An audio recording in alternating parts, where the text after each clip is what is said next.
74,000 naman po na pamilya sa Pangasinan apektado sa magkakasunod na bagyo. Para sa detalye kasama natin, Idol Joanna De Vera. 104.7 IFM Report.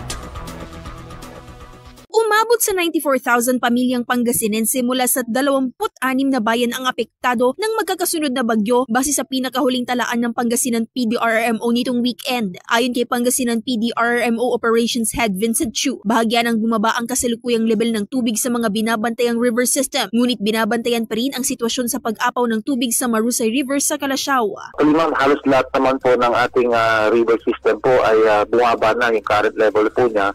Maliban na lang po itong si Marusay River po na nasa above 10 feet pa rin po. So patuloy po rin yung ating pag-ipag-unahin dyan. Actually, nag-conduct na po tayo dyan ng initial na relief operation. Kanina, kausap namin yung MDRMO ng Calasiao. Ang critical level po niyan ay nasa 8 feet yung Marusay River. Ngayon po ay nasa 10 feet pa rin po. So mataas pa din po ito. Itong Sinakualan River naman sa Santa Barbara, nag-conduct na rin po tayo dyan ng initial na relief operation. Ang critical level niya is nasa 7.0 meters. Ngayon po, malaki na po yung binaba niya.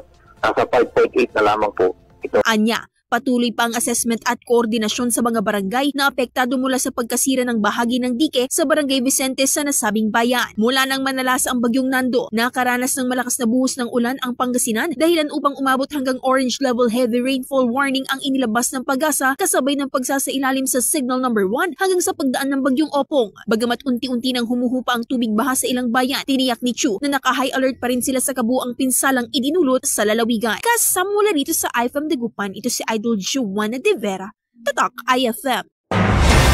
IFM News. IFM News. IFM.